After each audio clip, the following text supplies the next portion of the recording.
ನಮ್ಮ ಸರ್ಕಾರದ ಪ್ರತಿನಿಧಿಗಳು ನಾವೆಲ್ಲ, ನಾನು ಡಾಕ್ಟರ್ ಪರಮೇಶ್ವರ್ ಅವರು, ಖಂಡ್ರೆ ಸಾಹೇಬರು ಮತ್ತು ಶರಣ್ ಪ್ರಕಾಶ್ ಪಾಟೀಲ್ ಅವರು ನಾವೆಲ್ಲ ಸೇರಿ, ಶಾಸಕರೆಲ್ಲ ಸೇರಿ ಈ ಐತಿಹಾಸಿಕವಾದಂಥ ಅನುಭವ ಮಂಟಪಕ್ಕೆ ಬಂದು ಬಸವಣ್ಣನ ನಾಡಿಗೆ ಬಂದು ಅಲ್ಲಿಂದ ಅವರ ಆಚಾರ ವಿಚಾರವನ್ನು ನಾವೆಲ್ಲ ಇಡೀ ರಾಜ್ಯ ಒಪ್ಪಿದೆ. ಅದಕ್ಕೋಸ್ಕರ ನಾವು ಬಸವಣ್ಣವರು ನಮ್ಮ ಸರ್ಕಾರ ಸಾಂಸ್ಕೃತಿಕ ನಾಯಕ ಅಂತೇಳಿ ನಾವು ಘೋಷಣೆ ಮಾಡಿದ್ದೇವೆ. ನಾಡಿನ ಮುಖ್ಯಮಂತ್ರಿಯಾಗಿ ನನಗೆ ನಮ್ಮ ಪಕ್ಷ ಜವಾಬ್ದಾರಿ ಕೊಟ್ಟ ಮೇಲೆ ನನ್ನ ಪ್ರವಾಸವನ್ನು ಈ ಅನುಭವ ಮಂಟಪದಿಂದ ಪ್ರಾರಂಭ ಮಾಡಿದ್ದೇವೆ. ಇಲ್ಲಿ ಬಂದು ಇಲ್ಲಿ ಎಲ್ಲ ಧರ್ಮದ ವೃತ್ತಗಳಿಗೆ ಈಗಾಗಲೇ ಭೇಟಿ ಕೊಟ್ಟಿದ್ದೇನೆ. ಹಳೆಯ ಅನುಭವ ಮಂಟಪ ಮೊದಲಿಂದ ಕೂಡ ಹಿರಿಯರು ಏನು ಮಾಡಿದರು ಅದಕ್ಕೆ ಕೂಡ ನಾನು ಭೇಟಿಯನ್ನು ಕೊಟ್ಟಿದ್ದೇನೆ. ಇದನ್ನು ಕೂಡ ಈಗಾಗಲೇ ಸುಮಾರು ಭಾಳ ಚೆನ್ನಾಗಿ ನಡೀತಾ ಇದೆ. ಈಗಾಗಲೇ ನಮ್ಮ ಎಲ್ಲ ಸಹೋದ್ಯೋಗಿಗಳು, ನಮ್ಮ ಮಂತ್ರಿಗಳೆಲ್ಲ ಇದನ್ನು ಆದಷ್ಟು ಜಲ್ದಿ ಮುಗಿಸ್ಬೇಕು ಕೆಲಸ ಅಂತೇಳಿ ಹೇಳಿದ್ದಾರೆ. ಯಾವ ಥರದ ಹಣನೂ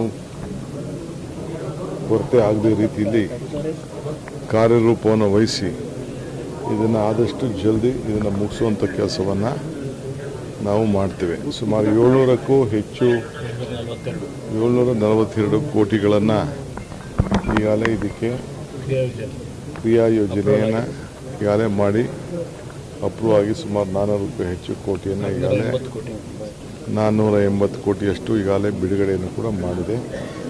ಎಷ್ಟೇ ಆದರೂ ಚಿಂತೆ ಇಲ್ಲ, ನಾವು ಇದನ್ನು ಈ ಕೆಲಸ ಇದು ಸರ್ಕಾರದ ಕೆಲಸ. ನಮ್ಮ ನಾಡಿಗೆಲ್ಲ, ರಾಷ್ಟ್ರಕ್ಕೆಲ್ಲ, ಅಂತಾರಾಷ್ಟ್ರೀಯ ಮಟ್ಟದಲ್ಲೂ ಕೂಡ ಅವರ ಚಿಂತನೆಗಳು ಎಲ್ಲ ಕೂಡ ನಾವೆಲ್ಲ ಅಳವಡಿಸ್ಕೊಳ್ತಾ ಇದ್ದೇವೆ.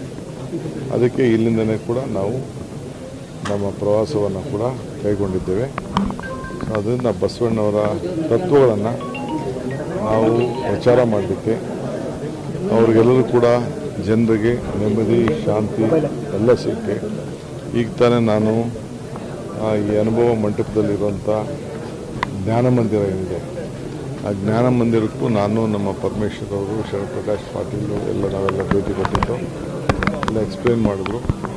ಯಾವ ರೀತಿ ಪ್ರತಿಯೊಬ್ಬರು ಕೂಡ ಇಲ್ಲಿ ಬಂದವರು ಶಾಂತಿಲಿ ಕೆಲಸವನ್ನು ಮಾಡ್ಬೋದು ಅನ್ನೋ ದೃಷ್ಟಿಯಿಂದ. ಸೊ ಮುಂದಕ್ಕೆ ಇದೊಂದು ದೊಡ್ಡ ಪುರಾತನವಾದಂಥ ಒಂದು ಸ್ಥಳ, ಇದೊಂದು ಕಲ್ಚರಲ್ ಸೆಂಟರ್, ಇದೊಂದು ಆಧ್ಯಾತ್ಮಿಕವಾದಂಥ ಕೇಂದ್ರ, ಇದೊಂದು ಪ್ರವಾಸಿ ಕೇಂದ್ರ, ಇವೆಲ್ಲ ಕೂಡ ಆಗ್ತದೆ. ಸೊ ಇದಕ್ಕೆ ಹೆಚ್ಚಿಗೆ ಪ್ರೋತ್ಸಾಹ ಕೊಡುವಂಥ ಕೆಲಸವನ್ನು ನಾವು ಮಾಡ್ತೇವೆ.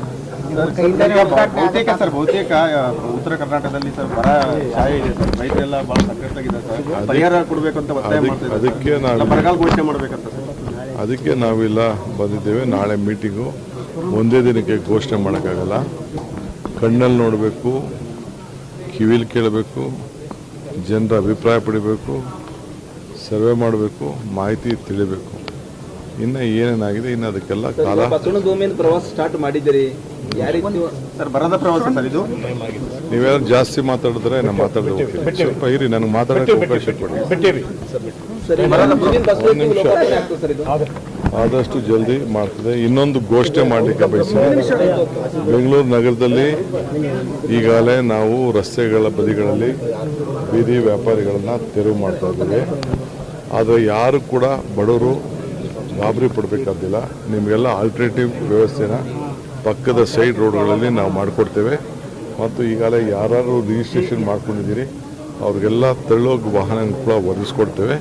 ಸೊ ಬಡವರು ಯಾರು ಗಾಬರಿ ಮಾಡ್ಕೊಳ್ಬೇಕಾದಿಲ್ಲ ಬೆಂಗಳೂರು ನಗರದಲ್ಲಿ ಅನ್ನೋದನ್ನು ಕೂಡ ಈ ಬಸವ ಮಂಟಪದಲ್ಲಿ, ಅನುಭವ ಮಂಟಪದಲ್ಲಿ ತಮಗೆ ಸಂದೇಶವನ್ನು ಕೊಡ್ತೀವಿ.